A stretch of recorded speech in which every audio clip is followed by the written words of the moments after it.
Get comfortable, ladies and gentlemen. Open your ears, sit back and relax, and get set for an unbelievable revelation tonight. You're going to want copies of this tape of The Hour of the Time. I'm William Cooper. Ah, yes, the seed that lies beneath the snow in the springtime becomes the rose. I'm going to begin tonight's broadcast, ladies and gentlemen, by reading a portion of the introduction of a book entitled Born in Blood by John J. Robinson, The Lost Secrets of Freemasonry. Now, you should seek out this book, purchase it, and read it. It is a wonderful addition to your own library. And I begin now.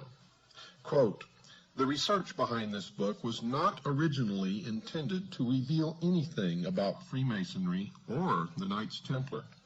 Its objective had been to satisfy my own curiosity about certain unexplained aspects of the Peasants' Revolt in England in 1381, a savage uprising that saw upwards of 100,000 Englishmen march on London. They moved in uncontrolled rage, burning down manor houses, breaking open prisons, and cutting down any who stood in their way. One unsolved mystery of that revolt was the organization behind it. For several years, a group of disgruntled priests of the lower clergy had traveled to the towns preaching against the riches and corruption of the church. During the months before the uprising, secret meetings had been held throughout central England by men weaving a network of communication. After the revolt was put down, rebel leaders confessed to being agents of a, quote, great society, unquote, said to be based in London. So very little is known of that alleged organization that several scholars have solved the mystery simply by deciding that no such secret society ever existed.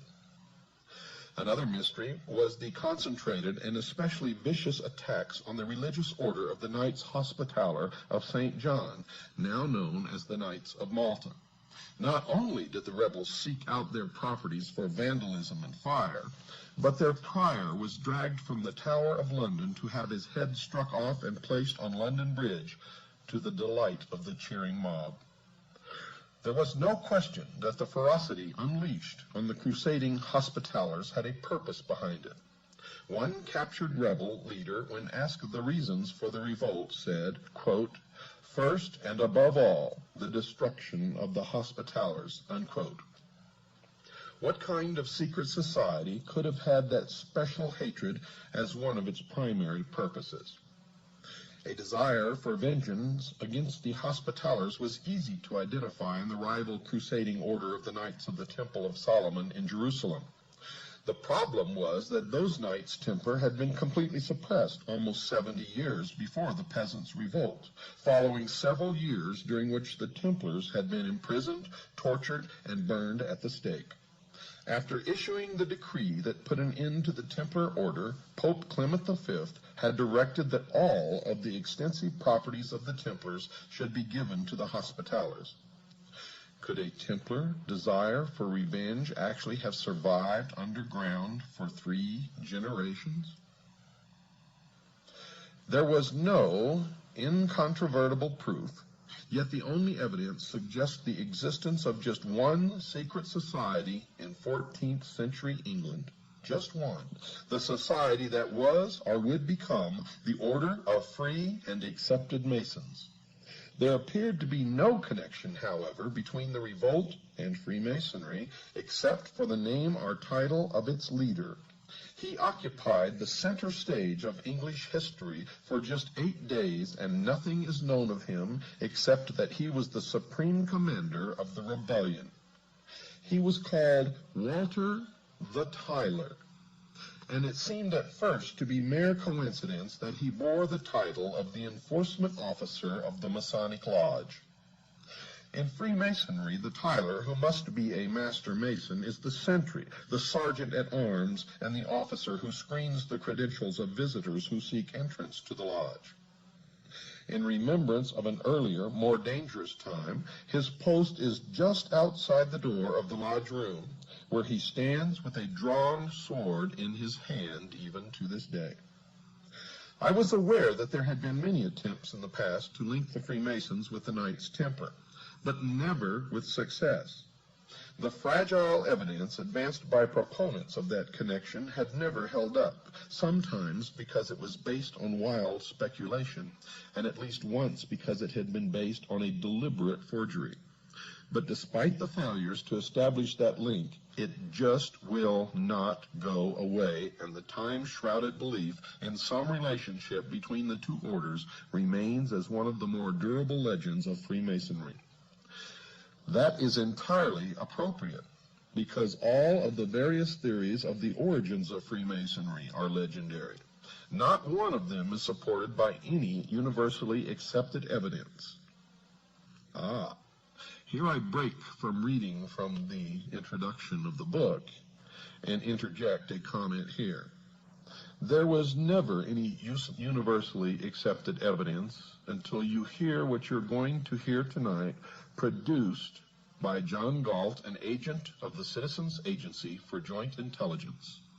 The connection, dear listeners, is in the genealogy of the families of the elite.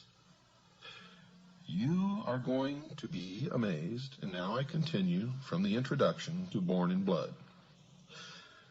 I was not about to travel down that time-worn trail and decided to concentrate my efforts on digging deeper into the history of the Knights Templar to see if there was any link between the suppressed knights and the secret society behind the Peasants' Revolt. In doing so, I thought that I would be leaving Freemasonry far behind, and I couldn't have been more mistaken.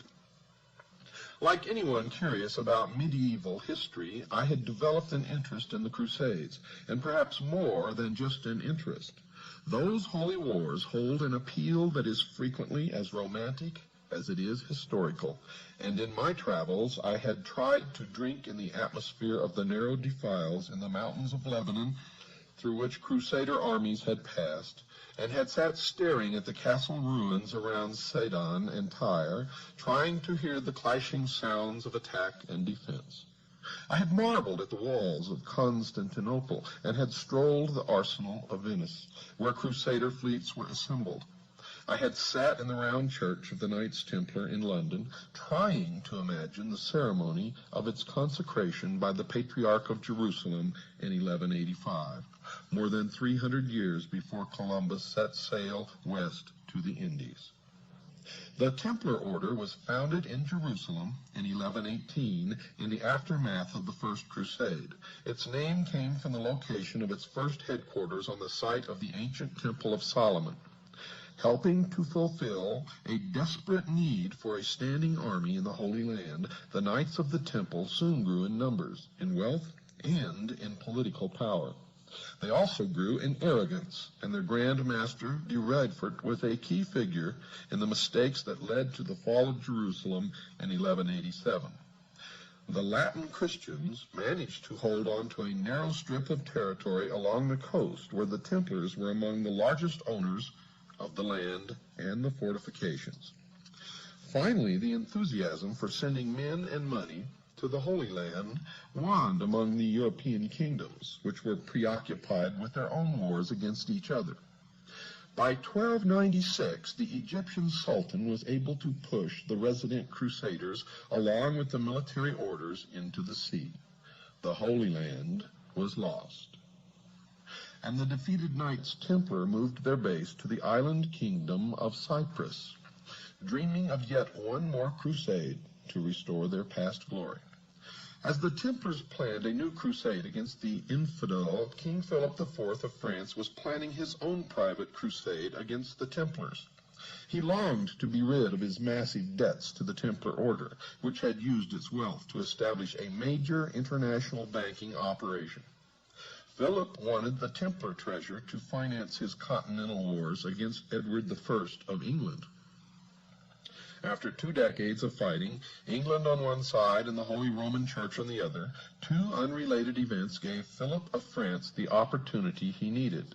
Edward I died, and his deplorably weak son took the throne of England as Edward II.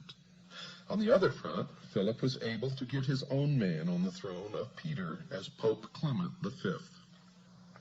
When word arrived on Cyprus that the new pope would mount a crusade, the Knights Templar thought that their time of restoration to glory was at hand. Summoned to France, their aging Grand Master, Jacques de Molay, went armed with elaborate plans for the rescue of Jerusalem. In Paris, he was humored and honored until the fatal day. At dawn on Friday, the 13th of October, in the year 1307, every Templar in France was arrested and put in chains on Philip's orders. Their hideous torture for confessions of heresy began immediately. When the Pope's orders to arrest the Templars arrived at the English court, young Edward II took no action at all. He protested to the pontiff that the Templars were innocent. Only after the Pope issued a formal bull on November the 22nd in the year 1307 was the English king forced to act. In January, in the year 1308, Edward finally issued orders for the arrest of the Knights Templar in England, but the 3 months of warning had been put to good use. Many of the Templars had gone underground, while some of those arrested managed to escape. Their treasure, their jeweled reliquaries, even the bulk of their records, had totally disappeared. In Scotland, the papal order was not even published. Under those conditions, England, and especially Scotland, became targeted havens for fugitive Templars from continental Europe, and the efficiency of their concealment spoke to some assistance from outside or from each other. The English throne passed from Edward II to Edward III, who bequeathed the crown to his 10-year-old grandson, who, as Richard II watched from the Tower as the peasants' revolt exploded throughout the city of London. Much had happened to the English people along the way. Incessant wars had drained most of the king's treasury, and corruption had taken the rest. A third of the population had perished in the Black Death, and famine exacted further tolls. The reduced labor force of farmers and craftsmen found that they could earn more for their labor, but their increased income came at the expense of land-owning barons and bishops, who were not prepared to tolerate such a state of affairs. Laws were passed to reduce wages and prices to pre-plague levels, and genealogies were searched to reimpose the bondage of serfdom and villeinage on men who thought themselves free. The king's need for money to fight his French wars inspired new and ingenious taxes. The oppression was coming from all sides, and the pot of rebellion was brought to the boil. Religion didn't help either. The landowning church was as merciless a master as the landowning nobility. Religion would have been a source of confusion for the fugitive Templars as well. They were a religious body of warrior monks who owed allegiance to no man on earth except the Holy Father, according to the Holy Father, but according to the Templars in secret, their allegiance was only to themselves. When their Pope turned on them, chained them, beat them, he broke their link with God. In 14th century Europe, there was no pathway to God except through the Vicar of Christ on earth. If the Pope rejected the Templars, and the Templars rejected the Pope, they had to find a new way to worship their God at a time when any variation from the teachings of the established church was blasted as heresy. That dilemma called to mind the central tenet of Freemasonry, which requires only that a man believe in a supreme being, with no requirements as to how he worships the deity of his choice. In Catholic Britain, such a belief would have been a crime, but it would have accommodated the fugitive Templars who had been cut off from the universal church. In consideration of the extreme punishment for heresy, such an independent belief also made sense of one of the more mysterious of Freemasonry's old charges, the ancient rules that still govern the conduct of the fraternity. The charge says that no Mason should reveal the secrets of a brother that may deprive him of his life and property. That connection caused me to take a different look at the Masonic old charges. They took on new direction and meaning when viewed as a set of instructions for a secret society created to assist and protect fraternal brothers on the run and in hiding from the church. That characterization made no sense in the context of a medieval guild of stonemasons, the usual claim for the roots of Freemasonry. It did make a great deal of sense, however, for men such as the fugitive Templars, whose very lives depended upon their concealment.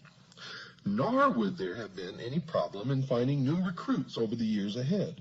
There were to be plenty of protesters and dissidents against the church among future generations. The rebels of the Peasants' Revolt proved that when they attacked abbeys and monasteries, and when they cut the head off the Archbishop of Canterbury, the leading Catholic prelate in England. The fugitive Templars would have needed a code such as the old charges of Masonry, but the working stonemasons clearly did not. It had become obvious that I needed to know more about the ancient order of free and accepted Masons. The extent of the Masonic material available at large public libraries surprised me, as did the fact that it was housed in the Department of Education and Religion. Not content with just what was generally available to the public, I asked to use the library in the Masonic Temple in Cincinnati, Ohio. By the way, folks, Cincinnati, Ohio is an extremely important location in this country, the United States. I told the gentleman there that I was not a Freemason, but wanted to use the library as part of my research for a book that would probably include a new examination of the Masonic order. His only question to me was, quote, "Will it be fair?" unquote. I assured him that I had no desire or intention to be anything other than fair, to which he replied, quote, "Good enough," unquote. I was left alone with the catalog and the hundreds of Masonic books that lined the walls. I also took advantage of the publications of the Masonic Service Association at Silver Springs, Maryland. Later, as my growing knowledge of Masonry enabled me to sustain a conversation on the subject, I began to talk to Freemasons. At first, I wondered how I would go about meeting 15 or 20 Masons, and if I could meet them, would they be willing to talk to me? The first problem was solved as soon as I started asking friends and associates if they were Masons. There were 4 in one group I had known for about 5 years, and many more among men I had known for 20 years and more, without ever realizing that they had any connection with Freemasonry. As for the second part of my concern, I found them quite willing to talk not about the secret passwords and hand grips. By then, I already knew them, but about what they had been taught concerning the origins of Freemasonry and its ancient old charges. They were as intrigued as I about the possibilities of discovering the lost meanings of words, symbols, and ritual for which no logical explanation was available, such as why a Master Mason is told in his initiation rites that, quote, "This degree will make you a brother to pirates and corsairs," unquote. And folks, I'll explain that to you a little later. We agreed that unlocking the secrets of those Masonic mysteries would contribute most to unearthing the past, because the loss of their true meanings had caused the ancient terms and symbols to be preserved intact, less subject to change over the centuries or by adaptations to new conditions. Among those lost secrets were the meanings of words used in the Masonic rituals, words like Tyler, Cohen, Dugard, and Jewess. Masonic writers have struggled for centuries without success to make those words fit with their preconceived conviction that Masonry was born in the English-speaking guilds of medieval stonemasons. Now, I would test the possibility that there was indeed a connection between Freemasonry and the French-speaking Templar order by looking for the lost meanings of those terms, not in English, but in medieval French. The answers began to flow, and soon a sensible meaning for every one of the mysterious Masonic terms was established in the French language. It even provided the first credible meaning for the name of Hiram Abiff, the murdered architect of the Temple of Solomon, who is the central figure of Masonic ritual. The examination established something else as well. It is well known that in 1362 the English courts officially changed the language used for court proceedings from French to English.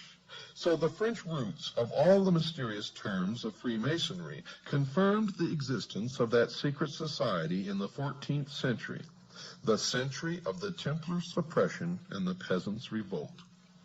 With that encouragement, I addressed other lost secrets of Masonry: the circle and mosaic pavement on the lodge room floor, gloves and lambskin aprons, the symbol of the compass and the square, even the mysterious legend of the murder of Hiram Abiff. The rule, customs, and traditions of the Templars provided answers to all of those mysteries. Next came a deeper analysis of the old charges of ancient Masonry that define a secret society of mutual protection. What the, quote, lodge, unquote, was doing was assisting brothers in hiding from the wrath of church and state, providing them with money, vouching for them with the authorities, even providing the, quote, lodging, unquote, that gave Freemasonry the unique term for its chapters and their meeting rooms. There remained no reasonable doubt in my mind that the original concept of the secret society that came to call itself Freemasonry had been born as a society of mutual protection among fugitive Templars and their associates in Britain, men who had gone underground to escape the imprisonment and torture that had been ordered for them by Pope Clement V. Their antagonism toward the church was rendered more powerful by its total secrecy. The suppression of the Templar order appeared to be one of the biggest mistakes the Holy See has ever made. In return, Freemasonry has been the target of more angry papal bulls and encyclicals than any other secular organization in Christian history. Those condemnations began just a few years after Masonry revealed itself in 1717 and grew in intensity, culminating in the bull Humanum Genus, promulgated by Pope Leo XIII in 1884. In it, the Masons are accused of espousing religious freedom, the separation of church and state, the education of children by laymen, and the extraordinary crime of believing that people have the right to make their own laws and to elect their own government. Quote, according to the new principles of liberty, unquote. You see, folks, and this is an aside, all of our forefathers who established this country were Freemasons, and their intent is spelled out in Latin on the reverse of the Great Seal of the United States of America, where it plainly says, Novus Ordo Seclorum, the New World Order. And I will interpret all of the meaning of the symbols on that great seal according to their true meaning, and not the meaning that you will read in certain disinformation books written by Freemasons to steer you down the wrong road. Such concepts are identified along with the Masons as part of the kingdom of Satan. The document not only defines the concerns of the Catholic Church about Freemasonry at that time, but in the negative, so clearly defines what Freemasons believe that I have included the complete text of that papal bull as an appendix to this book, and I urge you all to get this book and read it. Finally, it should be added that the events described here were part of a great watershed of Western history. The feudal age was coming to a close. Land and the peasant labor on it had lost its role as the sole source of wealth. Merchant families banded into guilds and took over whole towns with charters as municipal corporations. Commerce led to banking and investment, and towns became power centers to rival the nobility in wealth and influence. The universal church, which had fought for a position of supremacy in a feudal context, was slow to accept changes that might affect that supremacy. Any material disagreement with the church was called heresy, the most heinous crime under heaven. The heretic not only deserved death, but the most painful death imaginable. Some dissidents run for the woods and hide, while others organize. In the case of the fugitive Knights Templar, the organization already existed. They possessed a rich tradition of secret operations that had been raised to the highest level through their association with the intricacies of Byzantine politics, the secret ritual of the assassins and the Rashaniya, and the intrigues of the Moslem courts, which they met alternately on the battlefield or at the conference table. The church, in its bloody rejection of protest and change, provided them with a river of recruits that flowed for centuries. More than 600 years have passed since the suppression of the Knights Templar, but their heritage lives on in the largest fraternal organization ever known. And so the story of those tortured crusading knights, of the savagery of the peasants' revolt, and of the lost secrets of Freemasonry becomes the story of the most successful secret society in the history of the world. I've got to take a break, folks. Don't go away. I'll be right back after this very short pause.